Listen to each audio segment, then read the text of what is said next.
সম্মানিত আশিকের রাসূলেরা, এই সম্মেলনে আমাদের মিডিয়া সেল বা প্রচার গ্রুপ সর্বরকম চেষ্টা করেছে যেন সম্মেলনটা আসে।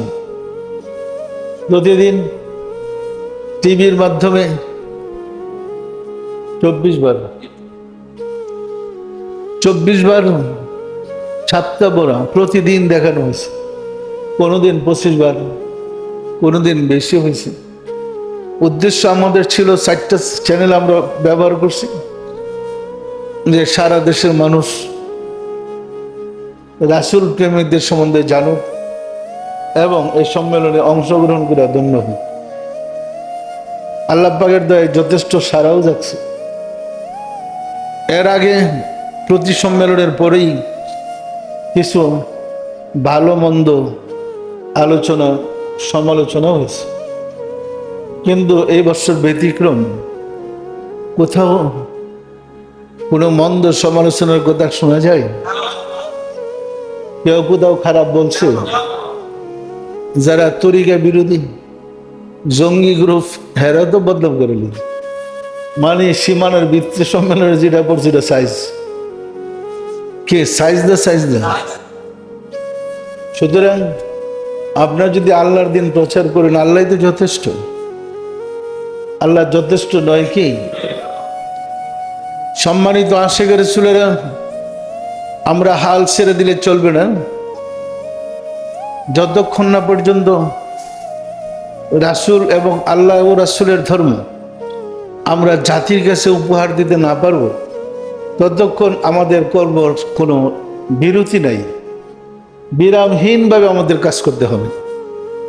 সম্ভব? সম্মেলনের জন্য যেমন বিরামহীনভাবে লাগাতার প্রোগ্রাম, আমাদের সবসময় প্রোগ্রাম থাকবে যে রাসূল প্রেমিক একটা সংগঠন, শক্তিশালী সংগঠন জগতে দাঁড় করে দেওয়া যায়। আমরা পারবো? মনে রাখেন, আমরা রাসূলই আমাদের মূল, আমাদের লক্ষ্য রাহমাতাল লিল আলামিন, আর আমাদের মালিক রাব্বুল আলামিন। রাব্বুল আলামিন রাহমাতাল লিল আলামিন আপনাদের কর্মে অত্যন্ত খুশি। মানে এত হাসতে ইতিপূর্বে আর দেখা যায়নি। তাহলে বোঝা যায় খেলাটা ওনারাই খেলতেছেন। কে খেলায়?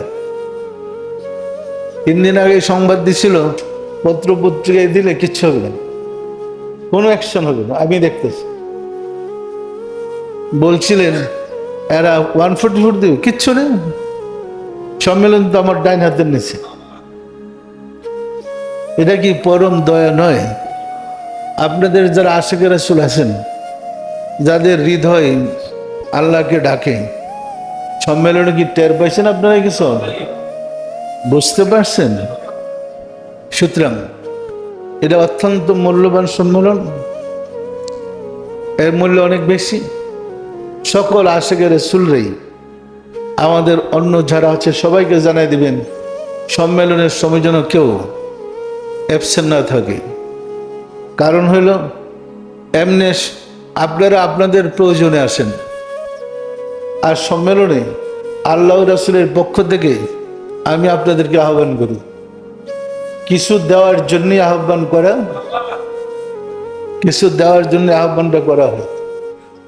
এখন যখন কিছু দেওয়া হয়, আপনি যদি অ্যাবসেন্ট থাকেন, এই নিয়ামতটা পাইবেন কিভাবে? পরিষ্কার? ভবিষ্যতে কোনো সম্মেলন যেন, কোনো অনুষ্ঠান যেন আমরা অ্যাবসেন্ট না থেকে আজিজি করবেন, আল্লাহর সাহায্য চাইবেন। পারবেন? কাজ করতে গেলে আমার একটা ফর্মুলা ছিল, যখন আমি বাবা চন্দ্রপুরীর দরবারে গোলামি করতাম, ওইখানে তো সম্মেলন হতো না, উরুস হতো। তো উরুস কমিটির প্রধানের দায়িত্ব আমি পালন করতাম। কর্মীদেরকে ডাইকে আমি আলোচনা করে বলে দিতাম, আগেই কাজ করে আপনার ভুল হয়ে হোক, এতে আমার দুঃখ নাই। ঘরে বসে থেকে ভুল ধরার চেয়ে কাজ করে ভুল হোক, এতে আমি অসন্তুষ্ট হব না। আসলে আপনারা আল্লাহ রাসূলের সম্মেলনে গোলামি করার সুযোগ যে দিচ্ছে, এটা শুকরিয়া আদায় করেন। সম্মানিত আশিকের রাসূলেরা, এখন থেকে আমরা আবার যাত্রা শুরু করব ঘরে ঘরে আশিক রাসূল সৃষ্টি করার জন্য। যে যেভাবে, যে কায়দায়, যে কৌশলে রাসূলের দিন প্রচার করতে পারেন সেটা চালিয়ে যান। কারণ হলো বিশ্ব জুড়ে একমত আল্লাহ নিরাকার। বিশ্বের কোনো মানুষ বলবে না আল্লাহ আকার, বলে নাকি?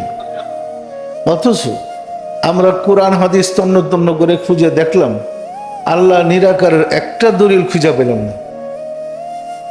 যার কোনো দলিল নাই, এই মিথ্যাটা কে বা কারা ঢুকাইছে?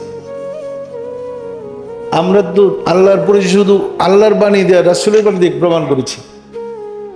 পরিষ্কার না? পরিষ্কার না? আল্লাহর ধর্মের বিপক্ষে যে ধর্ম চলছে এটা সারা দুনিয়া ছায়ে গেছে। সত্য না মিথ্যা বলেন? আমরা যদি দুর্বল থাকি তাহলে মানুষের ভুল ভাঙা সম্ভব হবে না।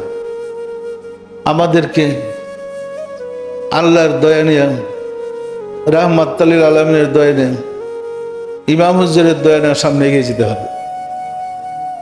আমরা বিজয়ী হবই। কারো ক্ষমতা নাই এই জোয়ারকে থামাই দিতে পারে, কারণ রাজত্বটা তো আল্লাহর, আর কারো না। সুতরাং আমরা যেন পিছিয়ে না পড়ি। আপনি না করলেন, আপনার জায়গায় পূর্ণ আপনার সে যোগ্য আরেকজন এসে দেখেন দখল করে ফেলেছে, আপনি খেদমত করবেন না? আপনার সে আরো গুণীজন ওই জায়গায় দেন পোস্টটা দখল করে ফেলেছে।